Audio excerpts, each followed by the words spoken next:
and I'm watching the rise. And I wouldn't say I'm shocked, cause I'm hardly surprised. This one's for the ride, this one's for who knew I'd make it, just needed some time. This one's for my wife, could've left 1,000 times just about my side. This one's for the grind, I knew it would happen. Hey, what's up everybody? My name is Randy Kaye and I'm the host of the Caught Up Podcast. Today we have Victor Hambrick from Professional Hitting and Pitching. Victor is a coach. He's got experience in the travel ball world, amongst other things.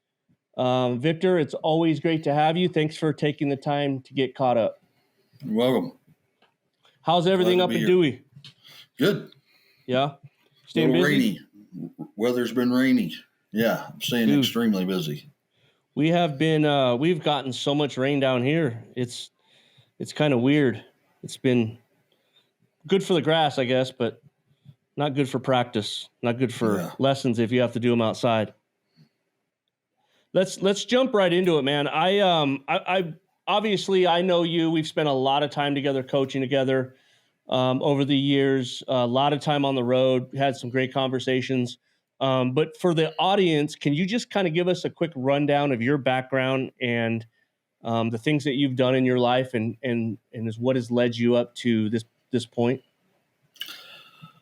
Yeah, I mean, I'll start with I never played this game. I wasn't a baseball player. I wasn't a men's fast pitch player or any of that. And so I have a couple nieces who had went to college and played travel ball and played college softball, and they kind of influenced my own daughter to get into it. I rodeoed professionally, so I roped calves and bulldogged, and I did that for 23 years on the professional side. My daughter got influenced by my nieces, I suppose, and wanted to play softball and wanted to play it competitively, and so she got into it. Knowing some of the coaches that had coached with my nieces and stuff like that, I'd talk to them because I knew enough to know that she probably needed to go somewhere where it was going to be competitive and be on a good team. And so I spoke with them, and that led me to actually starting a team out of a small town, which is kind of hard. You already have a 2-year age gap on most things, and then when you're trying to put a team together in a small town, you end up with those kids that are truly 2 years separation apart. Sophomores and seniors on the same team, so to speak, and have to make it work and try to keep that team together and competitive. Through that process, I knew some about coaching just from them and the past with those coaches, and got into it myself. And as I got into it, I figured out that I didn't know what all I should know, and nor did the coaches that I knew and had coached with, so to speak. Yeah. And how did you figure? What made you believe that? Well, it was that thing of, you put together this team and you can compete really well within the state that you're in, and then you get to that national stage and you see the teams that are doing other things, and then you're not able to compete with them, and then you're trying to put the things in place that you can compete with them, such as I'll just go with a basic fact of a pitching fact of, you're teaching a kid how to throw a changeup, and so what really is a changeup, and what do you want to do with it, right? I mean, the goal is to sell it. That you want it's a mirror image between the pitcher and the hitter, and so the hitter needs to believe there's speed coming, and then of course there's not speed coming. Well, we can talk about grips or call changeups different things, such as, I throw a circle C or this or that. Is that really the definition of it, and is that how you actually train it? Do you just put your pointer finger and put a circle on it to your thumb, and then all of a sudden that's a changeup? Right. I mean, right. Or is there a difference in the things that I didn't know is you actually have a change in your arm sequence where like when you're throwing speed, your elbow would lead the ball because you would have whip from your elbow down through your forearm. That would create speed. When it comes to a changeup, well, you want your arm to go just as fast, but at the same time, really what creates there's different families, but in this case, you'd have a change of arm sequence, and your elbow would no longer lead. The ball would lead versus your elbow. Of course, if you push and you don't change an arm sequence, then your arm's automatically going to slow down, so you wouldn't have a great of a sail. So like for younger kids, maybe you can have a push because you can't get that arm sequence changed at that age, but later on in life, you're going to have to learn how to do that. Otherwise, that mirror image is no longer in play. If you slow down, then the hitter's going to slow down, so to speak. So it sounds like you recognize that early as you were trying to, build your team. Is that just a simple fact of you just asked questions and weren't getting answers, or? It's a simple fact of me asking questions to coaches who had coached high-level teams, and you would think that those coaches would probably know. And so I guess probably what I learned to figure out is, a lot of times when you, as you well know, as a travel ball, owning a travel ball organization, there's a whole lot more to the marketing of just recruiting versus actually coaching. You're more of can be a manager versus a coach and actually know the details of how to train it. Yeah. And so that's kind of the part that I figured out. And as I was searching for those answers, I found my way into the NCAA and their classes that they offer through colleges that lots of college coaches have the opportunity to take and stuff like that, and spend a lot of money and my own money and my own time and just put myself through a bunch of those courses to learn and how to teach it and how to train it. And one of those things probably that took me there is in rodeo, you end up making your own horses a lot of times if you come from that type of family or things. You don't just go out and spend $100,000 on every horse that you're riding. And can you explain that to the viewers, making a horse? Yeah, so you got a young horse, and you got to teach them or train them just like you'd train any athlete, and to be your partner in whatever event that you're doing. And you break them to where their saddle broke, and you can ride them, and then you got to teach them all the details of everything from they're going to get thrown in a horse trailer and get hauled down the road thousands of miles. And so all the way to, how not to be antsy in a box. A box is where you'd back in fixing to get your start to chase that animal that you're going to chase and compete on, to, not getting out of control when there's a lot of noise at a big event, all the above, or how to keep that emotion under control within that animal also. But they're creatures. And you called that animal an athlete. You've always told me that. Yeah. That animal is an athlete in your eyes. That animal is an athlete. And we're all creatures of habit. And so they're creatures of habit too. But what I learned early on is, there is no NCAA school of let's teach you how to train a horse, or such as you would train an athlete or train that horse that is an athlete. And through that trial and error process, you end up ruining some good horses. I probably ruined 20 or better good horses myself, learning how to teach a horse how to do it right. And so as it came to me coaching with kids, I wasn't willing to ruin 20 kids just to figure out the right process to do it. So it felt worthy of spending that money and time to go get actually educated on how it's supposed to be done. You and I have talked about that. The amount of time alone, but the dollar figure that you've put into this game or put into yourself to make yourself a better coach, to make sure that you understand the details is not a small amount. No. So you truly felt like this was important enough, and that you didn't want to ruin kids. And I've told that story a few times to some people, and I don't know if they fully understand the magnitude of it or exactly what you say, what you meant by what you said. Right. So I'm glad to hear you bring that up. So your daughter wants to play JC Hambrick. So JC wants to play softball, wants to be a competitive softball player, and that's because she came from a competitive environment, right? Correct. And what was that? Well, that competitive environment, I rodeoed professionally, and so we compete.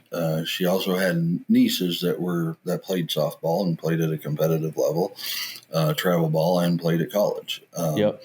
And so she had those as her idols. Of course, on my side, I probably should have used some reverse psychology and told her to play softball so she would have just rodeoed. But because she did do a little bit of rodeoing too, right?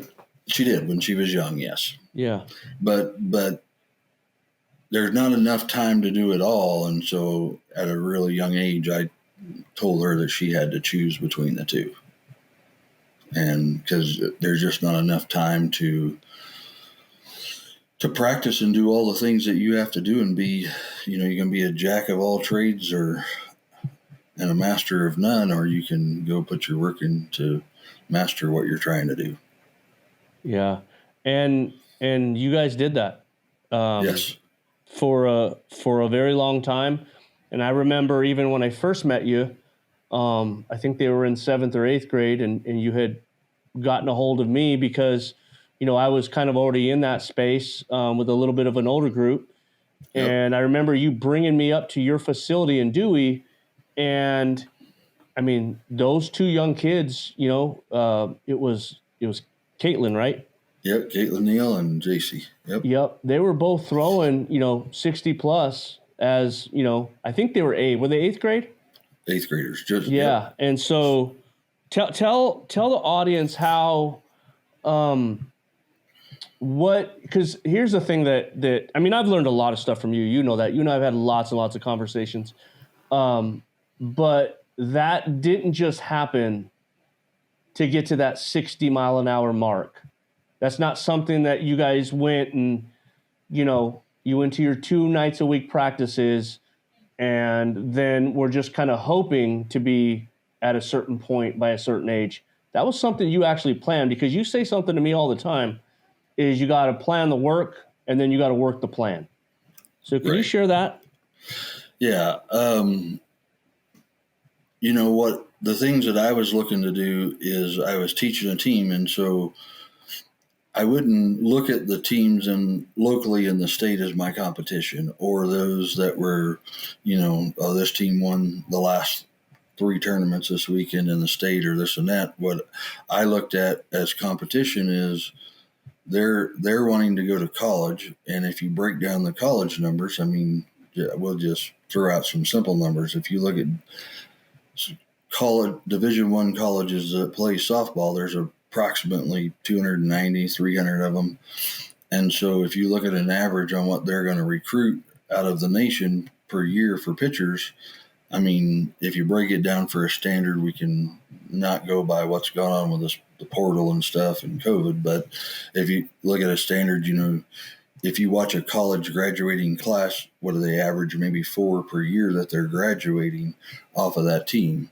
And so when you think of that, you got 1 or 2 pitchers maybe a year being recruited. So you're talking about 600 kids out of the entire nation. So when you looked at that type of stuff and said, this is where at this age, this is what the best of the country are throwing, and this is the speed. And of course, then there's other things on top of that come with spin and consistency and all of that stuff. But that's where we started at. And so we train to meet those goals and train it very specific. And when it comes to pitching itself, you've heard a lot, people would talk about, well, what comes first, speed or accuracy or spin and all of that. And my opinion of that, as working and coaching quite a few pitchers, is you got to actually practice. You've heard practice with a purpose. Well, you got to practice the right things, and you got to practice with that purpose to create that body motion of leverage, which then it all comes together, that consistency, the spin, and the speed. What do you know now as far as you obviously went and created your team. You created some very high level kids that went on to play college softball. How would you, knowing what you know now, would you do it any differently?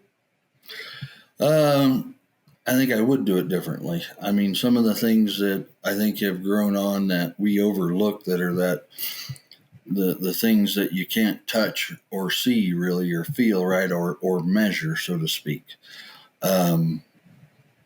You know, there's a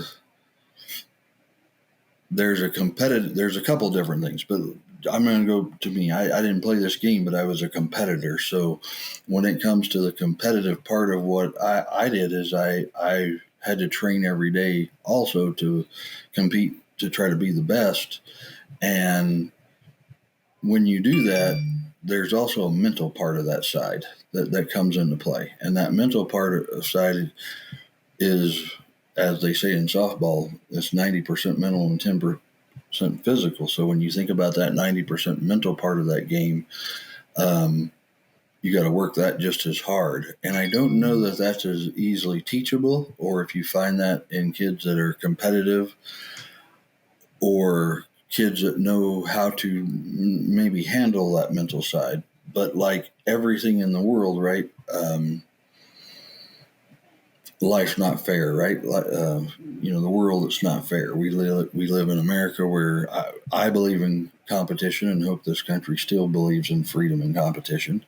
But with that comes along that part of, you got to know that it's not fair, and you got to strive to be your very best and train that very best, and then work that mental side. And one of the parts that I didn't like, because I'm a big believer in plan the work and work the plan.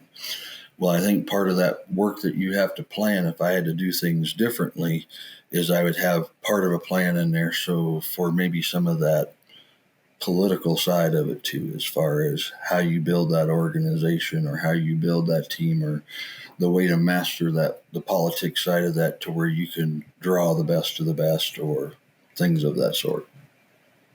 Yeah, we know there's definitely, a political side that I think you at one point told me, because you are familiar with politics, Yes. that you think, I think you said to me once that that you've actually been in real politics, and the softball politics, maybe even more, they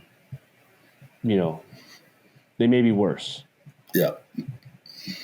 That'd probably be the best way to say it. Yes. And I was an elected official and actually ran for county-wide races in a large county. So you're talking about thousands and thousands of people and votes, and how things can get missed. My attorney always used to say perception is reality, right? And so then you have that saying that, well, when the rubber meets the road, which you've heard me say before. And so it is amazing how far you could get with just the perception as reality prior to the rubber meeting the road. Right. No, we talk about that all the time. Yeah. But if I could change that, that's what I would add in. I would add in to figure out a way. And of course, that's not my forte. So maybe I'd have to spend another $150,000 in education and marketing. I don't know, which I'm not willing to go there. Yeah. I was just going to ask that. That's funny. You and I talk about a lot about, like I said in the, at the beginning, we've spent a lot of time together, coaching, for, 5 or 6 years, and lots of time on the road. And so we've had some really good conversations about all phases of the game, life, all these things. And one of the things that you and I, or one of the terms that you've thrown out to me, especially as I started to be a little bit more, inquisitive as far as like different topics, you said to me that I'm no longer blissfully happy. Yeah. Can you kind of explain that for like the softball side of things, and what that means to you, and how maybe the audience can take a piece of that? Yeah, I think in softball there's a lot of, and I think this goes back in two places. That piece that I probably lack some that you had more of than me for sure is when it comes to playing the politics and putting together the team and being a good manager of how to recruit and gather kids to an organization. And at the same time, you have those false positives that I call them in softball. So, you know, if you and I were coaching swimming today, it doesn't matter whether or not you're 10 years old or 15 years old. When it comes to the backstroke time, this is what the backstroke time is. And so if your time as a 15-year-old is like a 10-year-old, then you'll be swimming with the 10-year-olds.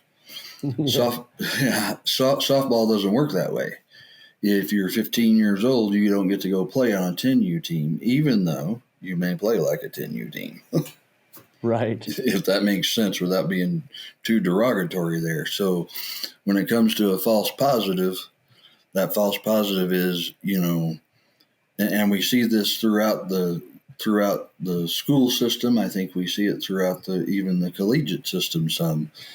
And I watch kids struggle with it all the time because it's really hard, even as an adult, to get your head around, right? And we have all kinds of coaches out there, and I'm just going to go with high school coaches, and you've coached high school, I've coached high school. And, we as coaches most of the time coach because we're competitive and we like to win also. I think everybody likes to win. And so sometimes that becomes our priority. And then you got these stats out there, right, that make numbers. And I'm sure you've seen it yourself. You have a kid that plays at a 1A school versus a 5 or 6A school. And I'm referring to Arizona in case in other states it's different. 1A being the smallest school to a 5 or 6A being the largest school. And you've seen yourself where you have a 5 or 6A school maybe that doesn't draw kids out to a softball program, and so maybe they're not a very strong team even though they're large. And you could have a very small school who has a very competitive team, even though but they've also had a program that they've ran there for a long time and make kids excited about going into those programs and doing some of that stuff. Well, at the same time, you have those kids, right, who, let's say they play in a 1A school, so they face in their region or their conference, whatever we want to call it, and they don't have good programs, and they all play like 10-year-olds versus high school softball, what it should be. And you have a kid that because of that, they face pitching that's side toss, right, and they bat 900 on the season, and they hold a record throughout the nation. And is that really a record, or is that a false positive? Right. We see it all the time. And I've talked to coaches, and I spoke to someone recently, even at the college level, because they record games and enter them into 643, like I mentioned earlier. But they said even those games, for to some degree, there's a good percentage that don't give you any data at all because they're like you said, they're false positives. Right. So it's really hard to, and it's really hard for a kid to separate that, right? Because they get measured upon that. And so you have this kid that's an actual great hitter or a great pitcher at a higher level school, right? And they don't have the same record as that kid at the 1A, and that kid at the 1A gets that record and gets all of that, especially today with social media and everything that's out there, and they get all of this attention. And this kid, at the same time as a coach, you train, and you're trying to convince that kid that outside noise doesn't make any difference, that you got to measure yourself upon this. And really hard to train and convince that, because it's even hard for us as adults to get our head around it. Yeah. And I got to imagine you have a lot of conversations at your lessons with families or parents that have to, they talk about the great game that they had or didn't have. And I'm sure you've almost like all of us have to have a psychology degree to work through some of that stuff. Yeah. I spend a lot of my time when it comes to that. I had yesterday was Easter, right? And I had a parent call me and wanted their kid to come get a lesson on Easter. And it's kind of funny because my thought process was that,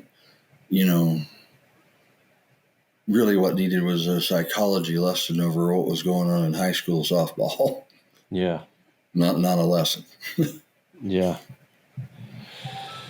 Yeah, it's funny how much, I do think there's something to be said for, a reminder or a, hey, I was doing this or I was having this outcome, and you just get them reset. It's almost like going to the chiropractor and getting readjusted. So sometimes that helps, but you're right. A lot of times I feel like it's just, we're almost just here to talk to them. Yeah. And so, how important is it? Before we finish that, though, but that's where the blissful happiness comes in.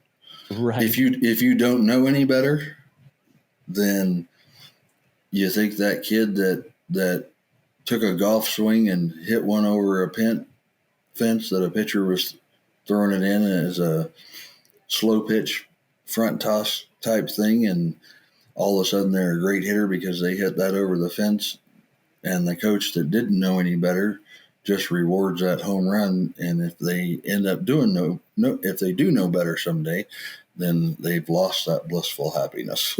Right. Right.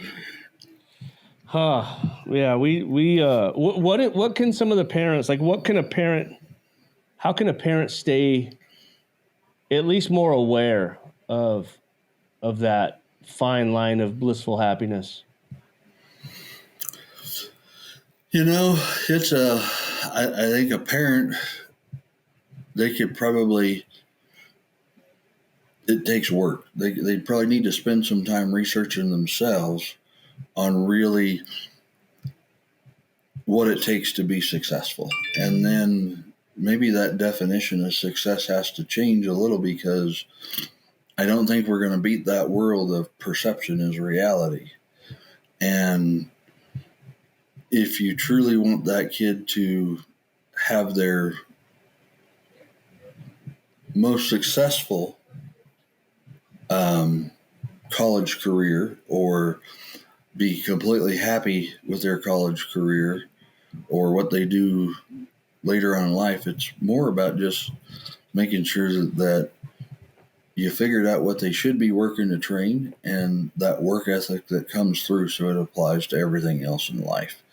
Because there's so many things out there that you're not going to control, such as COVID, or such as not understanding. You have a couple daughters that played college ball all the way through. I have a daughter that's a senior this year and going to finish up.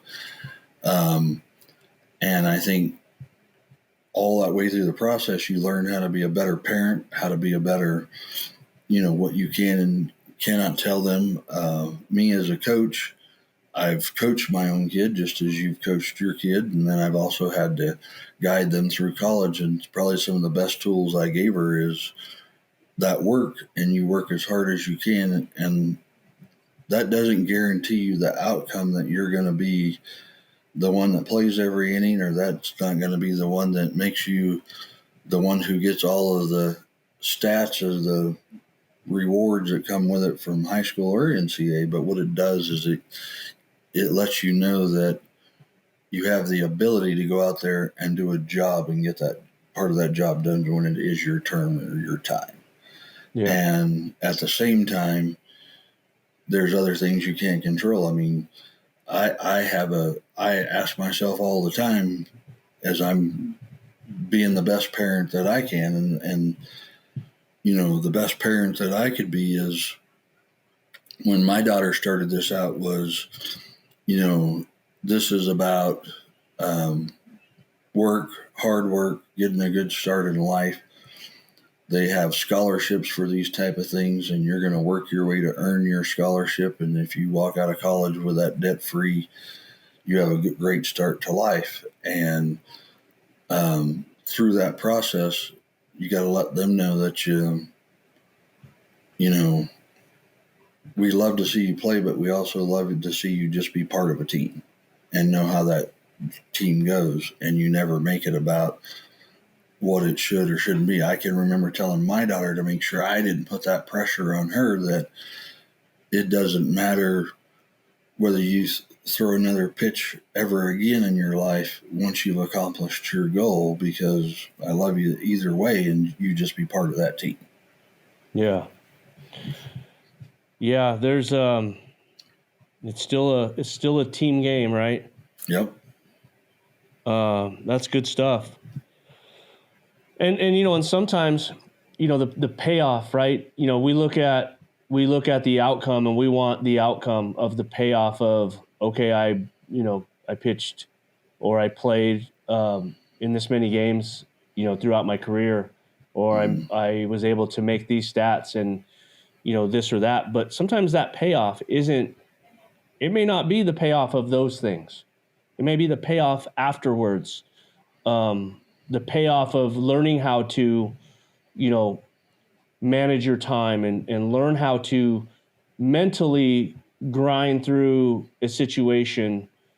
The payoff it comes in so many forms, and I think all of us at one point, we start to get fixated on the payoff of the game, and we all want them to be happy and successful. But at the end of the day, the game brings you so much more, and that payoff is way more than you could ever imagine. Yes. I don't think people realize that. And I think that's the things that, if you want to educate people out there, that it needs to be done that way, because you could have some of the best hitters, pitchers, players, whatever you want to call it out there, that maybe never get recognized, because it takes a little bit of being in the right place at the right time. It takes a little bit of circumstances that just go your way versus the circumstances didn't go that way for other people. I mean, look at some of the records that may be broken out there now, right? When a fifth year's got 10 more games than the last one that set the record. Yeah. Because they got them 10 games in that year of COVID, or in my case, I mean, my daughter graduated in 2020. So, she was lucky enough to have people back her, support her, that seen her, been in some right places, that she got some of that recognition, such as being a PGF All-American or things like that, but then didn't get to go play the game. Yeah. Because of 2020. And then at the same time, her entire way through college, because of being in that 20 graduate, and the way the NCAA decided to do the rules, is she's always had fifth year, and she's a pitcher, so she's always had fifth year pitchers in front of her. And when you talk about trying to get the ball or wanting that, those are circumstances that nobody planned for. And surely when you are on a committee that's making those rules, you're covering those ones. We all make those decisions, and there's probably not a wrong, right answer to put in place for those rules, because by giving all those fifth years that fifth year ability, it also took away all of that opportunity from the younger ones coming in. Right. Yeah, no, that's good stuff. Let's transition into what you do. I'm sure there's a lot of people that know, but for those who may not know, in Arizona, or for sure outside of Arizona, you have a company called Professional Hitting and Pitching. Yep. And you have a facility up in Dewey, Arizona, which is, for those that don't know, is about an hour north of the northern part of Phoenix, maybe less than that. But describe what you do at your facility. I like to say that we train at my facility. We do pitching and hitting primarily. I have a live simulated pitching machine with a screen that shows a pitcher, and that machine will throw different pitches, etc. We also have all the technology when it comes to Rapsodo for hitting, Rapsodo for pitching, Kaye for hitting. But what we do is a kid comes in, they get a lesson, I see where they're at, and put together a plan on the things they need to do to start working the right things to move them forward in the right direction of how to do that properly. And we work that plan. When it comes to pitching, it's broke down just as I went to some of the classes and were taught. And there's 3 measures of all good pitchers out there, and those 3 measures are speed, which means how fast and how slow, consistency, which is what anybody could guess. Can we consistently, not necessarily just hit a spot, but can we consistently throw a drop ball that spins and breaks like a drop ball? Can you throw a drop ball that breaks 7 inches, not just a ball that's down to down, or a rise ball or a curve ball or whatever you're throwing? And can you have a body motion that is exactly the same as your speed pitches, and then that speed be off speed by 12 miles an hour or so? Or even if we're throwing an off-speed pitch that may be 5 or 6 but look the same as your other pitch, whether it's a drop, a curve, a rise. And so we do things, we set up plans and we train to meet those type of measures. On hitting, there's 3 measures of all great hitters out there. And that measure is force, efficiency, and hitting through a big zone. And we train how to put your body in a position to make that as consistent as it can possibly be.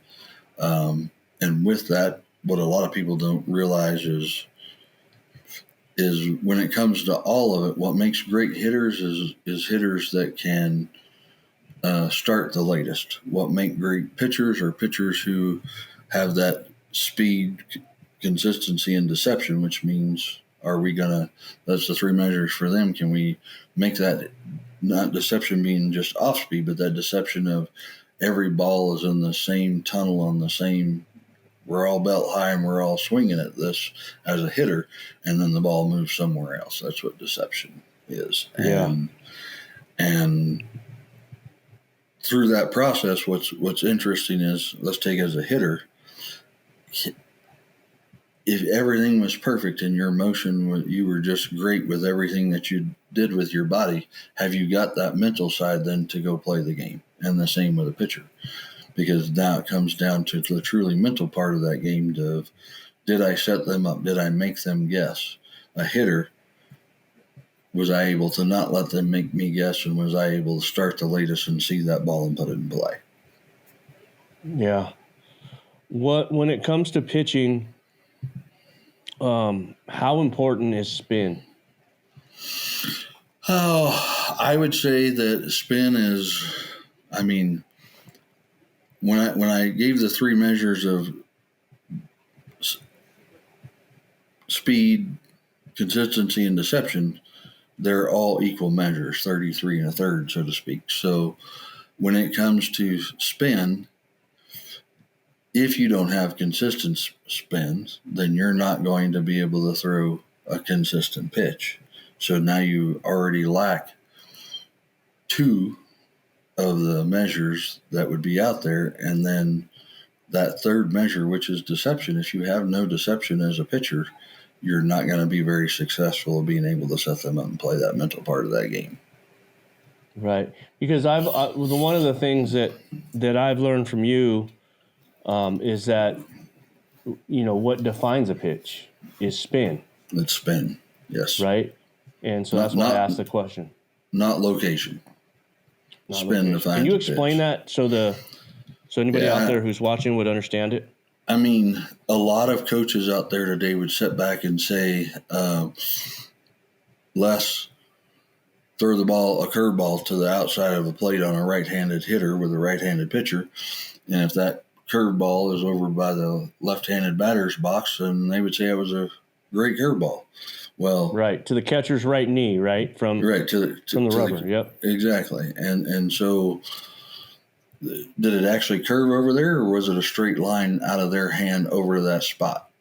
So, and you've done this as much as I've done this as calling pitches. We're sitting in the game and we're calling pitches, and the noise from the outside of the fence was, we threw this pitch and they got a swing and a miss, and it was whatever, and everybody's hollering great pitch, and whoever called it, we both know it missed in two directions and knew it wasn't the best pitch out there.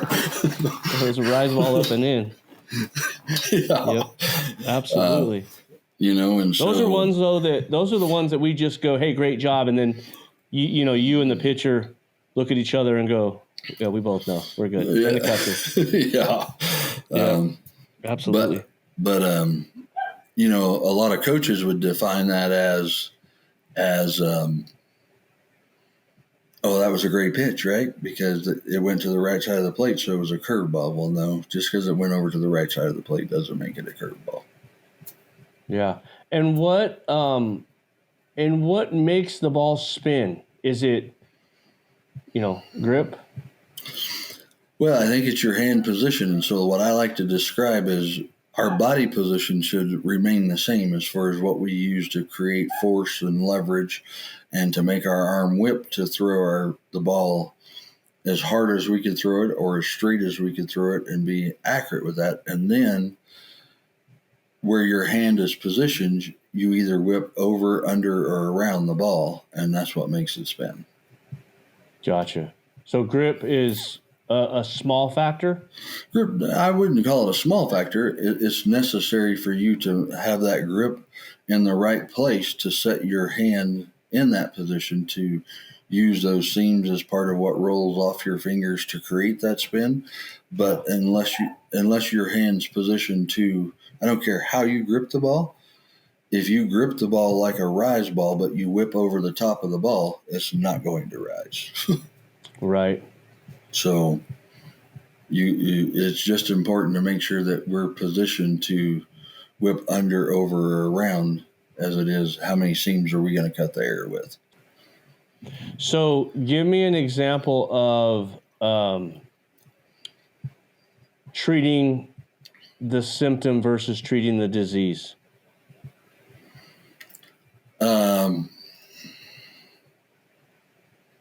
I think of to make it explainable for everybody, right? Shortening up a stride. I'm going to just say I'm going to use something that's not softball, but I mean,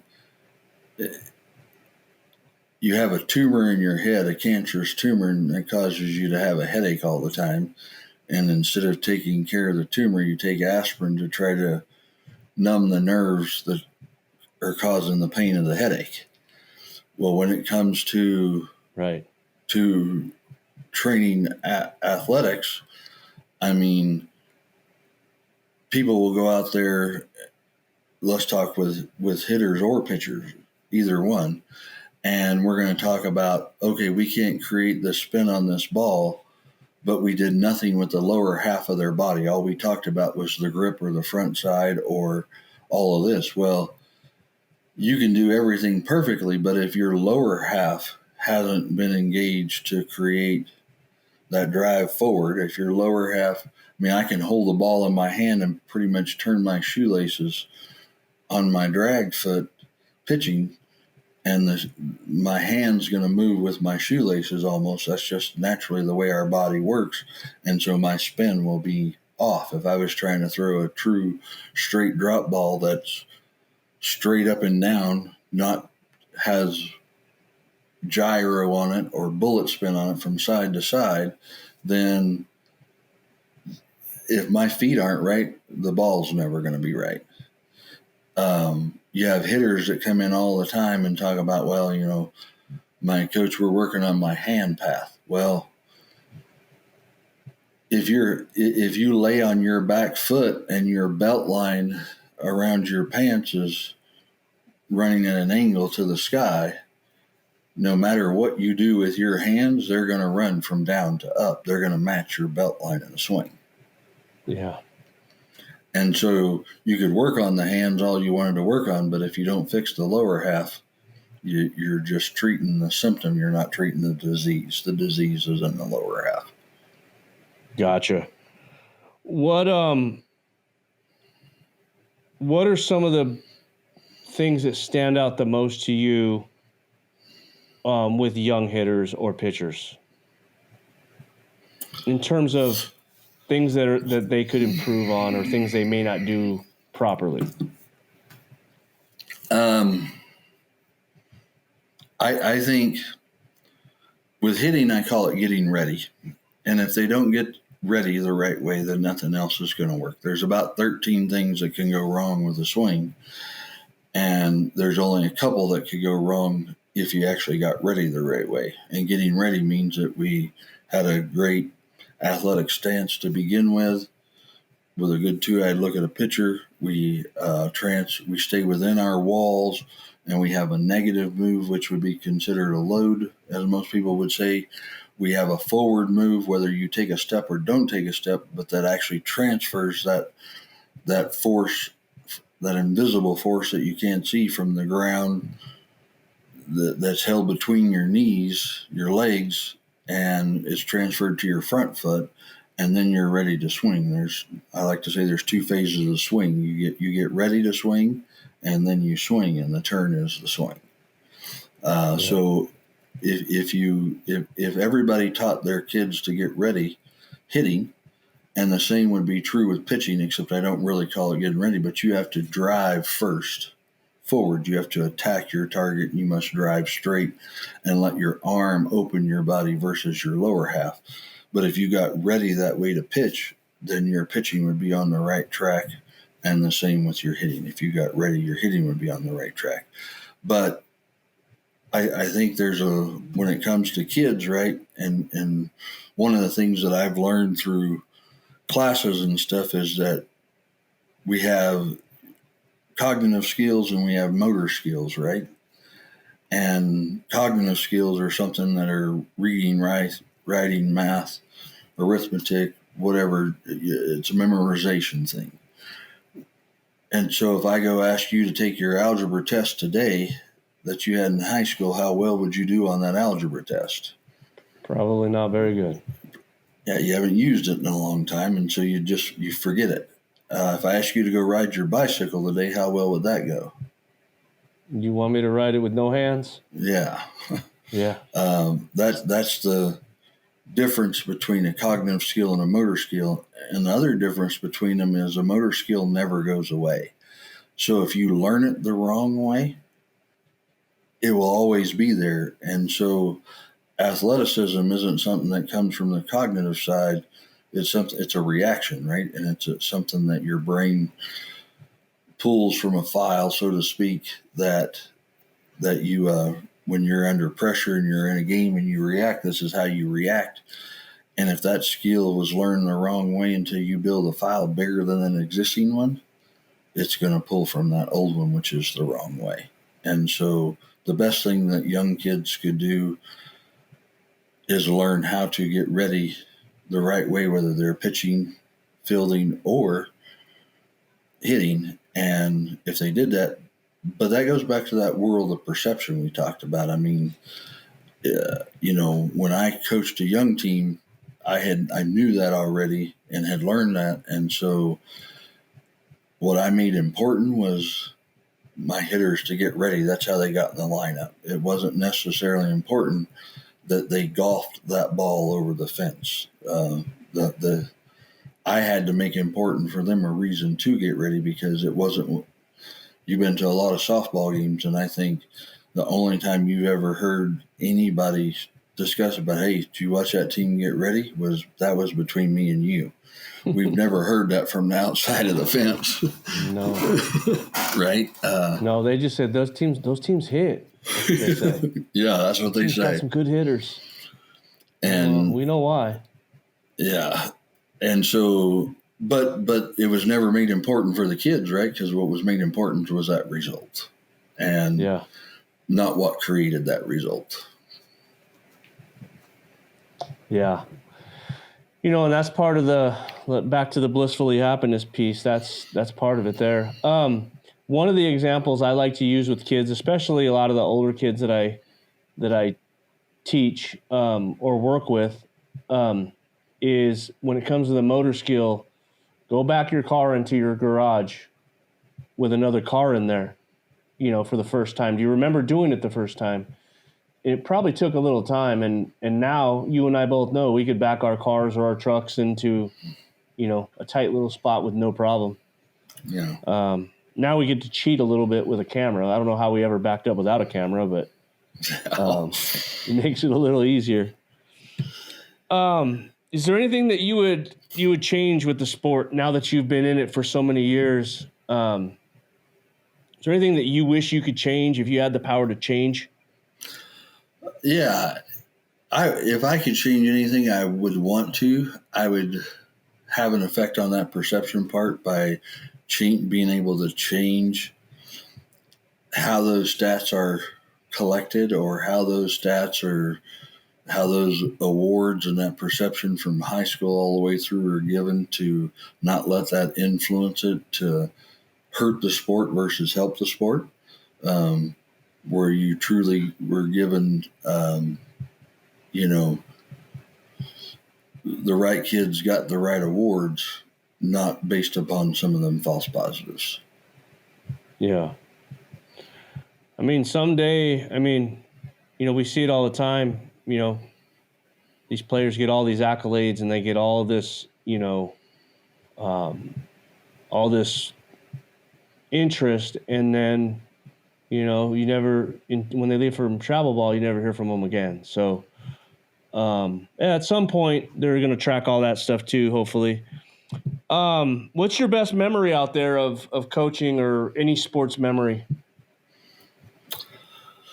I don't know. There's probably a lot of them, that I have. But if I had to name one that probably reoccurs all the time, is there's probably nothing better than watching a kid work and then seeing that work actually create success, because they work the right things. And probably every time I see that take place, that's probably the most rewarding that I get as being a coach. Some days I question whether it still outweighs and is worth doing versus all those psychological lessons that we have to give. But isn't it funny how those come just about when you've had enough? Yeah. And then you get this you see the light bulb turn on, and you see the joy on a player or a family's face, and you go, that was good. And it's just enough to kind of keep you sucked in. Yeah. But that's funny. Yeah. And I guess if there was something that I would want everybody to do out there, is if every coach out there would actually take to the level or the in-depthness of the meaning of, hey, I really better be careful what I tell this kid, because what I do tell this kid to do, instilling this motor skill, is going to remain for them with the rest of their life. Man, that's a hefty responsibility on what you're fixing to affect with somebody. And so I would think that if there was a way to put that out there and make every coach understand how great that responsibility is, that would be what it would be. Yeah, we have a lot of trust put into us as coaches, and with that, like you said, a lot of responsibility. Yeah, that's a good point.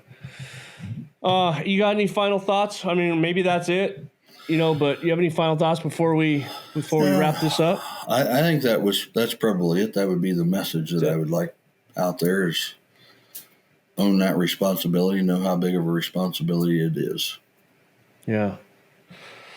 Well, that's great, Victor. I appreciate it. It's always great to talk. I knew at some point we had to get on. I know that you're busy right now with some business, and I'm hopeful that you'll be back. I do know that obviously you still coach a lot of our kids, and I'll be sending more up as we need to. But I always appreciate you. I appreciate everything you've done for the game and for me and for the players in this organization that I coach. So we'll get on again. But I wanted to say thanks. Well, thanks to you. Thanks for having me on. I hope to get back soon myself. Hopefully I get this work done that has to be done. That's the goal. And other than that, yeah, those lessons are still going, and I'm still heavily involved in coaching some of your players and other players also. But yep. Hopefully through all of this, the game can grow to be a better game. That's what the hope. I know that was one of your objectives when you decided to get into this game, and I think one of those things was to change a culture. And I think you could take some pride in knowing that I think that to some degree that you're doing that. So I appreciate it.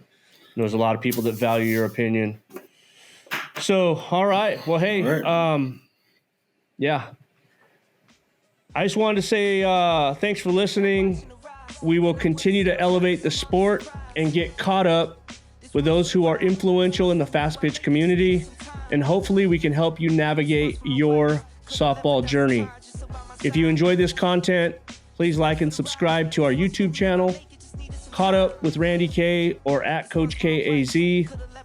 You can also follow us on X and on Instagram using the same handles at Coach KAZ.